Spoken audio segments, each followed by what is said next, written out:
हे एड्युकॉनचं HD2 model आहे. ह्या मॉडेलचं सेटिंग करण्यासाठी तुम्हाला सेटचं बटन प्रेस करून सप्लाय ऑन करायला लागणार आहे. सप्लाय ऑन झाल्यानंतर इथं डिस्प्लेवर सेट म्हणून येतं. सेट म्हणून आल्यानंतर तुम्हाला एकदा सेट बटन तुम्ही दाबल्यानंतर ऑन डिले टायमिंग असा ऑप्शन येतो. ह्या ऑप्शनमध्ये तुम्हाला टायमिंग जर वाढवायचं असेल तर तुम्ही स्टार्ट लिहिलेलं बटन तुम्ही प्रेस केलं तर टायमिंग वाढतं आणि स्टॉप बटन तुमचं टायमिंग कमी होतं. हे टायमिंग सेट झाल्यानंतर तुम्हाला सेटचं बटन दाबल्यानंतर तुम्हाला दुसरा पुढचा ऑप्शन येतो RST म्हणून.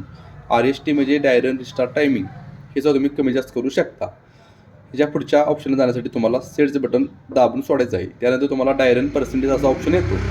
त्यामुळे तुम्ही डायरन पर्सेंटेज कमी जास्त करू शकता. हे कमी जास्त केल्यानंतर तुम्हाला सेटचं बटन दाबून लगे तुम्हाला ओव्हरलोड म्हणून असा ऑप्शन येतो. तुम्ही सुद्धा इथे टायमिंग कमी जास्त करू शकता, ओव्हरलोड टायमिंग. त्यानंतर सेट दाबल्यानंतर तुम्हाला ऑन टायमिंग येतं. तुम्हाला किती वेळ मोटर चालू ठेवायची आहे तुम्ही इथं सेट करू शकता. त्यानंतर तुम्हाला सेट दाबल्यानंतर ऑफ टायमिंग येतं. तुम्हाला किती वेळ मोटर बंद ठेवायची आहे हे तुम्ही इथं सेट करू शकता. सेटचं बटन दाबल्यानंतर अनेकदा सगळं सेट होतं. तुम्ही इथून ऑन करू शकता पॅनल, इथून बंद करू शकता.